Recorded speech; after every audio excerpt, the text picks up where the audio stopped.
of the merger, right? And the forward party going forward and bringing these different organizations together. I'm sure many of you noticed that within like 24 hours of the announcement, there was a pile-on about, this can never work, this can fail, they're crazy. This You is mean gonna the screw media that things makes up. their money from pitting us against each other did not actually embrace like a new positive unifying It's almost like their financial interests were the other direction. Yes, it was quite a roster, from the New York Times to the Washington Post. And as Andrew said, I've been in this business for a long time. I've seen a lot of these kinds of attacks come down. But even I was surprised by they had obviously written these things before the announcement came out. They were so ready to go. But I wanted to ask you each to talk a little about your reaction to the reaction. What does it tell us about this project? Let me take this head on. This is a great question and a great conversation. Realize what happened with this announcement. All the critics came out.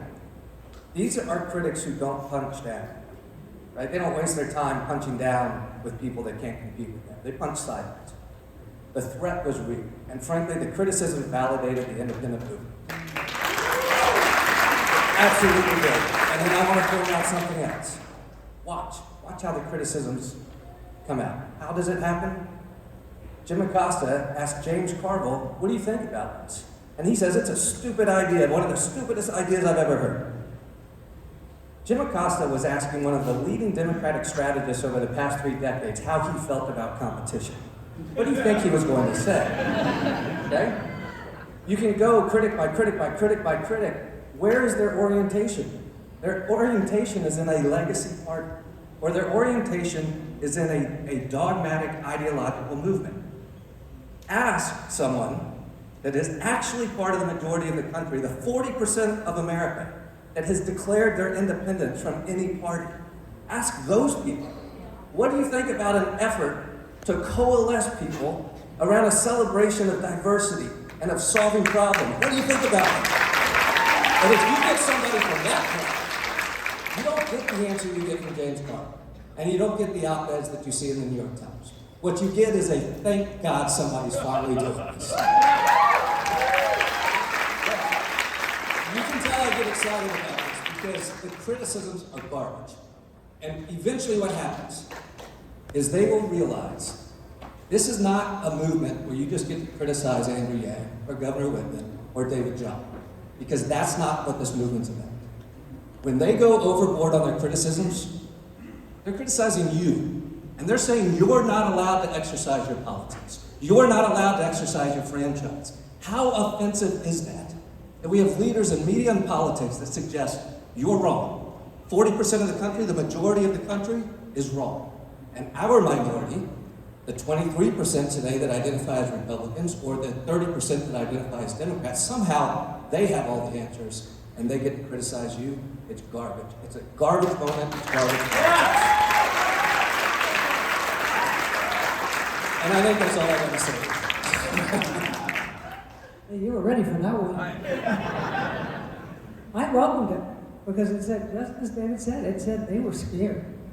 And those in the media that make their living out of pitting us against one another so they can get headlines as to how terrible everything is, they were scared too.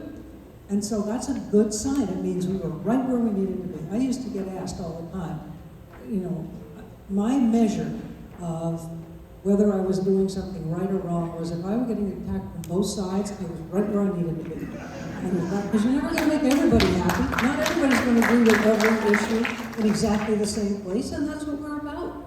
People should be able to have their own opinions, their own thoughts, and still work together. And that's what we're doing. So when I saw how vitriolic that all was, I thought, wow, we really were in the right place. We're doing it right. And as for James Carville, he ran the campaign against me when I ran the first time. We beat him.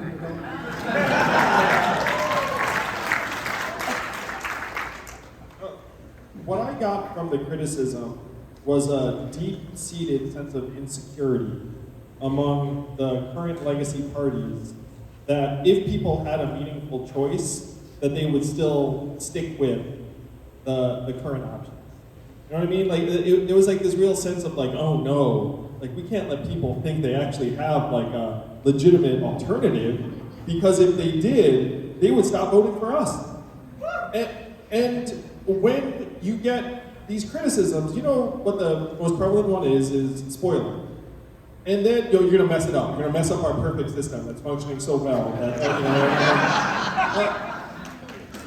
And then the correct response to the entire spoiler question is like, hey, just adopt a more modern voting system, like ranked choice voting or approval voting, and problem solved.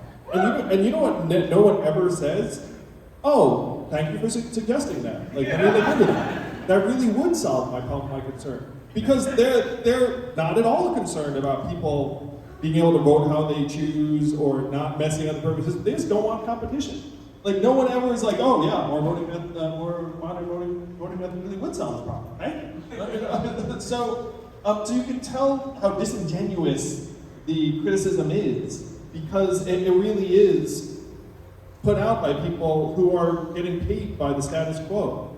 And one of the darkest elements of where we are today is that at this point, the market is dominating so many aspects of American life, but it's dominating these aspects because there are so many people who make their living in politics and media that are scared to go against their employer because it's going to cut off their economic opportunities.